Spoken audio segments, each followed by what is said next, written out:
Hello, hello! Today we are reading Grown with Love. And I got to go to Barnes & Noble today, so I got some new books. And this is by Valeria Wicker. And I think this book is awesome, and I'm excited to read it with you. So inside the dust jacket we have, and it says, Oliver's plants are more than just smart, they can help people. And it says, well, most people. It looks like the plant's gonna eat some pie. What do you think? Inside we have different plants and different pots. I love to grow plants, so I really like this book.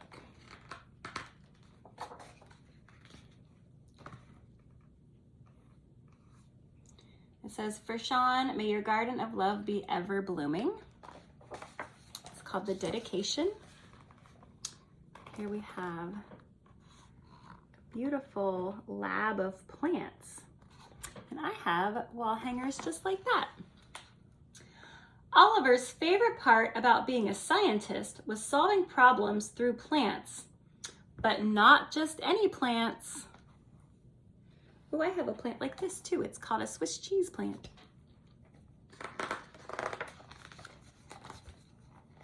He was a plant grafter, which means he could take two plants and create a whole new one. Plants are smart. They know who likes them and who doesn't. So this one likes him, but this one, the cat's hissing, and so it's heartbroken. Sad. My cats, we have to try not to let them eat the plants. But Oliver's plants were more than just smart. They could help people. Plants also help people by making the oxygen in the air. Mr. Finch, for example, had a job to do no matter the weather. So Oliver grafted the Clematis Indurus, which kept him dry even in the harshest conditions. Look, his umbrella looks like a plant. Mrs. Culp suffered from back problems and needed some help around the house. For her, Oliver invented the Howsam Immaculatus, a plant that would make house chores a breeze. I think I need a Howsam Immaculatus. Look what all that plant's doing. It takes out the garbage, mops the floor, spraying the cleaner, sweeping the floor, ironing the clothes, and dusting. All those chores. Kendra, we need a Howsam Immaculatus. And for Mrs. Lloyd, whose puppy kept running away, he created the Scrub Architectus, which could take the form of any structure. In this case, a fence around her yard. Puppy is not happy. There wasn't a problem Oliver couldn't fix until he met Mrs. Croftonbottom. She appeared to have black thumbitis. She could not keep one single plant alive, no matter how hard she tried. So usually when people are really good at growing plants, they call it a green thumb. But if you have a black thumb, that means you're not very good at growing plants, because plants need a different kind of care. Nothing grows here. Is there something you can do? Luckily, Oliver had just the solution. A fast-growing, multiplying, self-caring plant that could replenish your garden in only 2 days.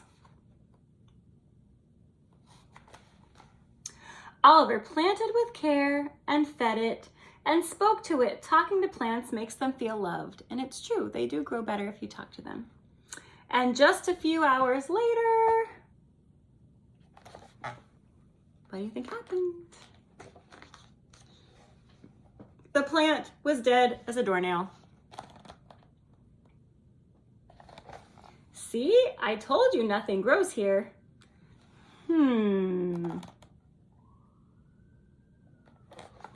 Dang it. Perhaps the soil was the problem. A plant he created specifically for tricky soils would solve Mrs. Crofterbottom's dilemma. Or maybe not. Uh-oh.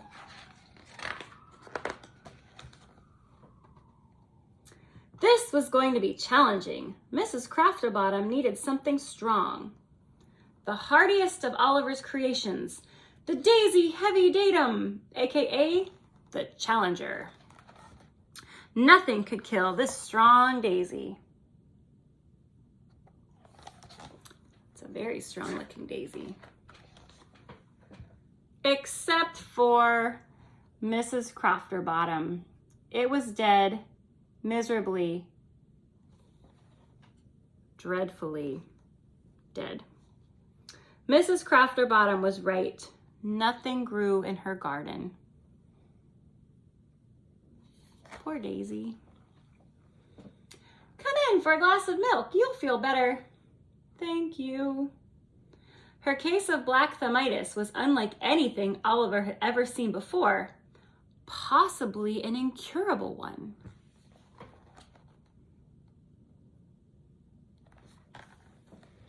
Oh no, black thummitis.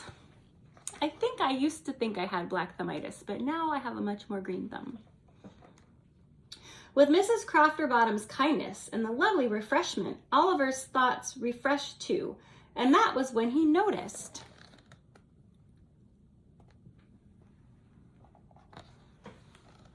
No one else around, not even a pet. Mrs. Crofterbottom's house seemed barren. Do you know what barren means? It's like empty.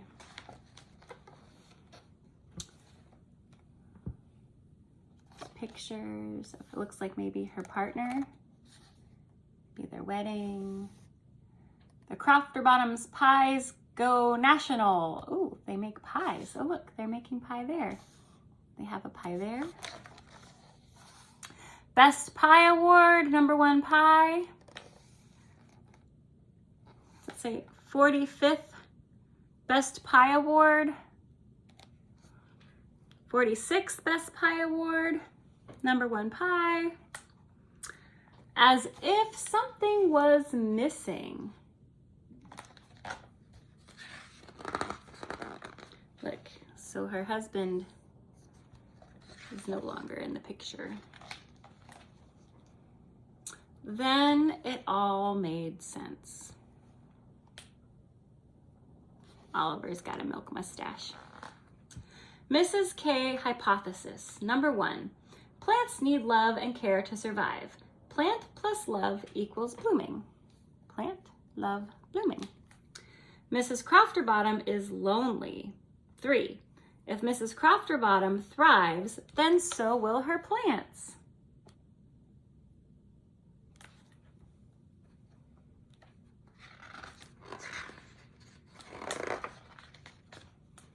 Back in his lab, Oliver prepared a pot for his test subject. He took 2 plants, snipped their stems, and joined them into one.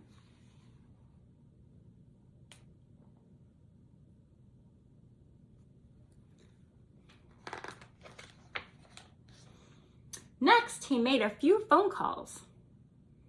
Mr. Finch, Mrs. Kelp, Ms. Lloyd. At last, to test his theory, they visited Mrs. Crofterbottom. And look, they all have something behind their back.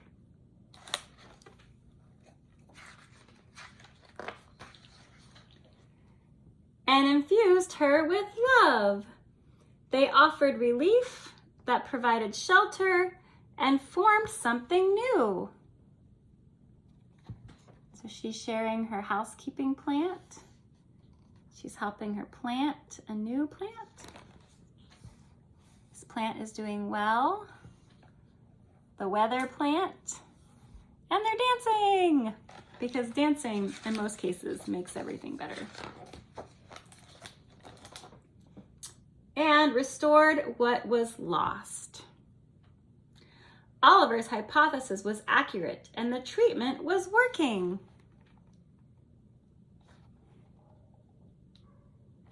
Now that he called everyone, she doesn't feel so lonely.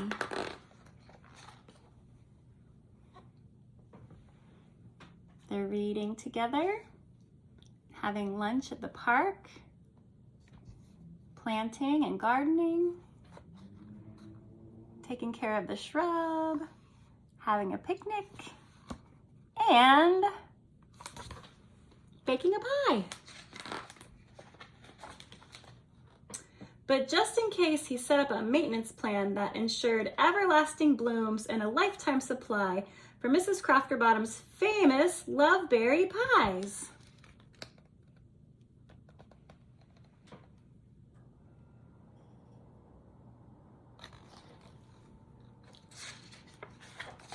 Ta-da!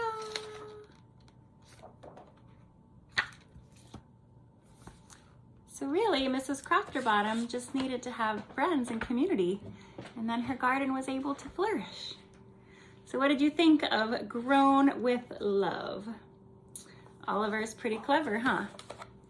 So thank you so much for reading with me today. I hope you have a wonderful rest of your day or a really good sleep, and I look forward to reading with you next time. Bye for now.